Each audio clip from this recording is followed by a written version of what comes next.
O primeiro partido era o de Pfull e seus seguidores, teóricos da guerra, que acreditavam na existência da ciência militar e que existiriam nesta ciência leis imutáveis, como as leis do movimento oblíquo, do envolvimento, etc. Pfull e os seus seguidores exigiam a retirada para o interior do país segundo as leis exatas prescritas pela fictícia teoria da guerra, e em qualquer desvio desta teoria apenas viam barbárie, falta de instrução ou más intenções. A este partido pertenciam os príncipes reais alemães, Volgosen, Wintzingerode e outros, na sua maioria alemães. O segundo partido era contrário ao primeiro. Como acontece sempre que há um extremo, tem de haver também o extremo oposto. Os adeptos deste partido eram os que, ainda em Vilna, exigiam a ofensiva na Polónia e o abandono de todos os planos previamente traçados. Além de serem partidários das ações ousadas, eram ao mesmo tempo representantes nacionais, o que os tornava ainda mais unilaterais na discussão. Eram russos. Bagration, Ermolov, que começava a subir na carreira, e outros. Foi por esta altura que se tornou conhecida a famosa brincadeira de Ermolov. Ermolov supostamente teria pedido a Sua Majestade um único favor, que o promovesse a alemão. Os representantes deste partido diziam, recordando Suvorov, que em vez de tanto raciocínio e de espetar alfinetes nos mapas era necessário combater, assestar golpes no inimigo, não o deixar entrar em solo russo e não permitir que o exército desanimasse.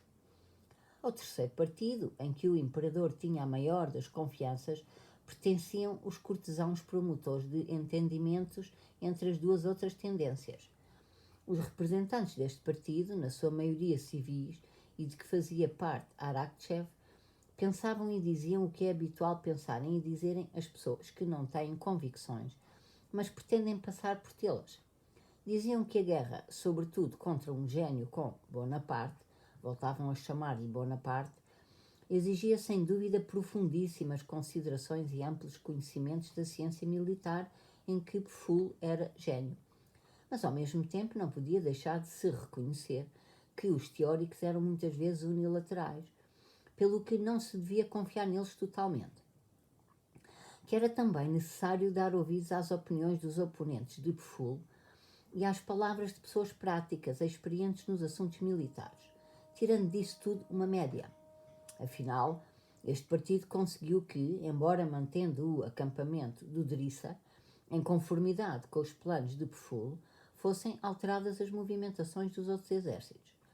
Embora desta forma não se conseguisse nem um objetivo nem o outro, os adeptos deste partido consideraram a sua solução a melhor.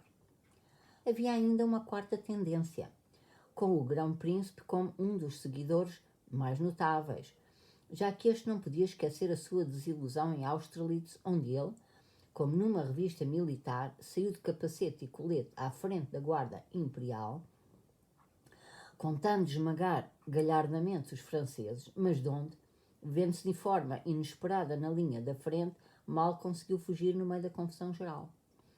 Os adeptos deste partido tinham, na expressão das suas considerações, as virtudes e os defeitos da sinceridade. Tinham medo de Napoleão, admitiam a força dele contraposta à sua fraqueza e exprimiam-no frontalmente. Diziam, não vai sair daqui nada de bom, só a desgraça, a vergonha e a derrota. Abandonámos Vilna, abandonámos Vitebsk, abandonaremos também o Drissa. Não nos resta mais nada de inteligente que não seja assinar a paz, e o mais depressa possível, enquanto não correrem connosco também de Petersburgo. Esta opinião, muito propagada nas esferas superiores do exército, encontrava apoio também em Petersburgo e na pessoa do chanceler Ruby Antevs, que por considerações ligadas ao interesse do Estado também se pronunciava pela paz. O quinto partido era o dos adeptos de Barclay de Tolly, não tanto como indivíduo, mas na sua qualidade de ministro da guerra e comandante em chefe. Diziam, seja ele o que for, começavam sempre assim, é um homem honesto, prático, não há melhor do que ele. Dê-lhe um verdadeiro poder, já que a guerra não pode ser bem sucedida sem a centralização da chefia. E ele mostrará então do que é capaz, como já mostrou na Finlândia. Se o nosso exército mostrou estar bem organizado e forte, recuando até Odrissa, sem quaisquer derrotas, devemos-lo tão só a Barclay. Se substituírem agora Barclay por Bennigsen, estará tudo perdido, porque Bennigsen já mostrou a sua inépcia em 1807. Assim falavam os representantes deste partido. O sexto partido, o dos Bennigsenistas, dizia pelo contrário que fosse como fosse, não havia ninguém mais prático e experiente do que Bennigsen, e que por mais voltas que se dessem, a escolha recairia nele. Tais pessoas demonstravam que toda a nossa retirada até Odrissa era uma derrota vergonhosa e que consistira numa série interminável de erros. Quanto mais erros fizerem, diziam eles, tanto melhor. Pelo menos compreenderão mais depressa que as coisas não podem continuar assim. Ora, a pessoa necessária não é um Barclay qualquer, mas um homem como Bennigsen, que já se destacou em 1807 e a quem o próprio Napoleão faz justiça. E, além disso, um homem cujo poder seria reconhecido de bom grado, um homem que pode ser apenas Bennigsen. O sétimo partido era um daqueles que existem sempre, sobretudo junto dos monarcas jovens, e que, no caso, se compunha do grande número de acompanhantes do imperador Alexandre, generais e ajudantes de campo da corte, apaixonadamente dedicados a ele, não tanto como imperador, mas como homem, que o adoravam com sinceridade e desinteresse, da mesma maneira que o adorara Nikolai Rostov em 1805, e que viam nele não só todas as virtudes, mas também todas as qualidades humanas. Tais pessoas, embora admirassem a modéstia de Sua Majestade ao recusar o comando das tropas, censuravam esta modéstia exagerada, defendendo com insistência que o seu imperador adorado deveria alijar-se da desconfiança excessiva nas suas próprias capacidades e declarar abertamente que assumia o comando das tropas e formava ele próprio o Estado-Maior do Comandante em Chefe, aconselhando-se, quando fosse necessário, com os teóricos e os práticos militares mais experientes. Defendiam, enfim, que fosse ele a dirigir os seus exércitos, os quais só alcançariam o ponto superior de entusiasmo se o tivessem como chefe. O oitavo partido era o maior em número de adeptos, compondo-se de um grupo tão numeroso que atingia talvez os 99% das pessoas. Era constituído pelos indivíduos que não desejavam a guerra nem a paz, nem ações ofensivas, nem o acampamento defensivo no Drisso ou em qualquer outro lugar, nem Barclay, nem o Imperador, nem Pfuel, nem Bennigsen, mas apenas uma insubstancial coisa, os maiores proveitos e prazeres possíveis para si mesmos. Nas águas turvas das intrigas cruzadas e amaranhadas no quartel-general do Imperador, era possível conseguir-se muitas coisas que noutras circunstâncias seria impensável conseguir-se. Quem não quisesse simplesmente perder a sua posição vantajosa, teria apenas de concordar hoje com Pfuel, amanhã com o seu opositor e depois da manhã afirmar que não tinha opinião sobre qualquer assunto, somente para evitar a responsabilidade e agradar a sua majestade. Quem quisesse mais, isto é, adquirir vantagens, chamava a atenção do imperador sobre si, gritando qualquer coisa que sua majestade tivesse insinuado no dia anterior. Discutia e gritava no Senado, batendo com o punho no peito e desafiando discordantes para duelo, exibindo assim a sua prontidão em sacrificar-se pelo bem comum. Havia quem, no intervalo entre dois conselhos e na ausência de adversários, pedisse para lhe conceder um subsídio global pelos seus fiéis serviços, sabendo que a ocasião era boa, pois não havia tempo para lhe o recusar.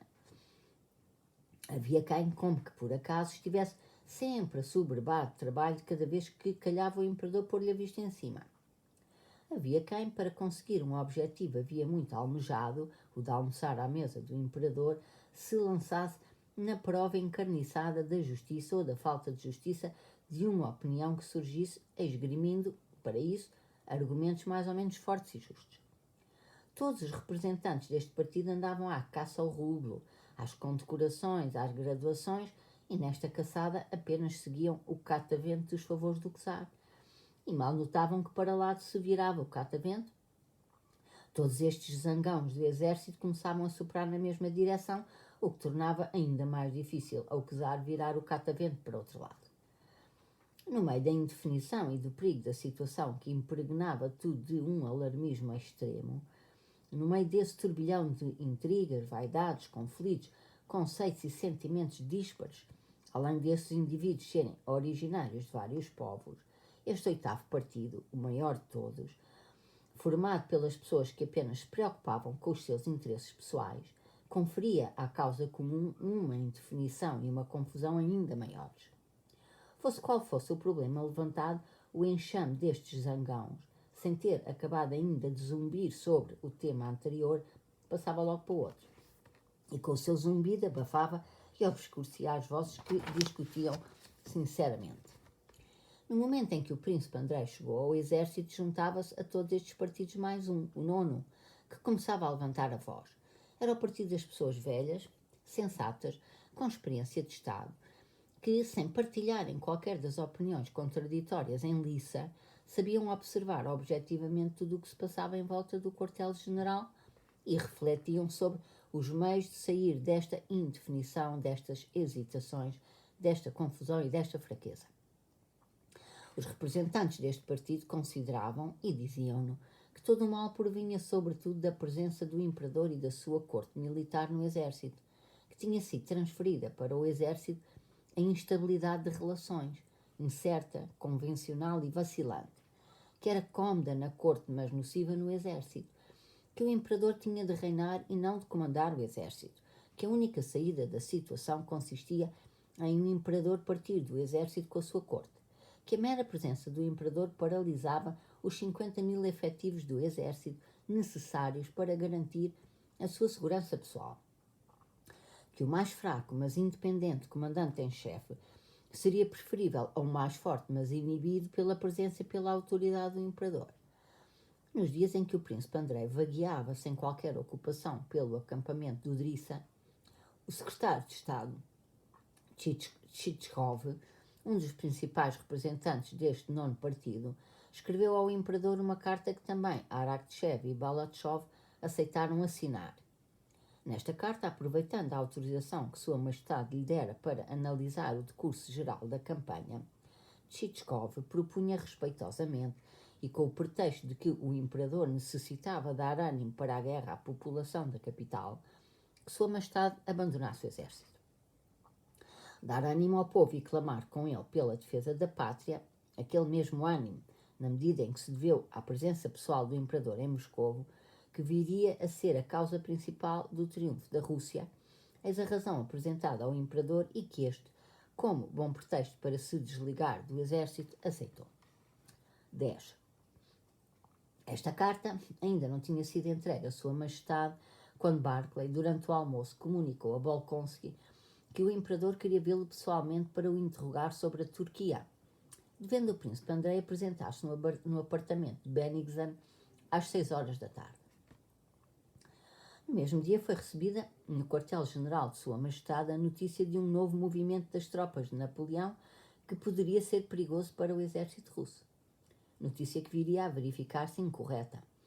Ainda no mesmo dia de manhã, o coronel Michaud, percorrendo com o imperador as fortificações do Drissa, demonstrava à Sua Majestade que o acampamento organizado por Pfuel e considerado até ao momento um chef-d'œuvre tático que garantia a derrota de Napoleão era uma coisa absurda que levaria o exército russo à perdição. O príncipe Andrei chegou à pequena casa senhorial que o general Bennigsen ocupava na margem do rio. Nem Bennigsen nem o imperador lá estavam, mas Tchernychov, ajudante de campo da corte, recebeu Bolkonsky e informou de que Sua Majestade, na companhia de Bennigsen e do Marquês de Paulucci, fora ver já pela segunda vez as fortificações do acampamento do Drissa, cuja segurança começava a provocar sérias dúvidas. Tchernychov estava sentado à janela da primeira sala com um romance francês na mão. Esta divisão, pelos vistos, era dantes o salão. Ainda lá estava um órgão, em cima do qual se amontoavam tapeçarias. A um canto estava a cama desdobrável do ajudante de campo de Bennigsen, ajudante de campo que também ali se encontrava. Cansado, por uma pândega ou pelo trabalho, o ajudante de campo estava sentado em cima da roupa da cama, enrolada, e dormitava.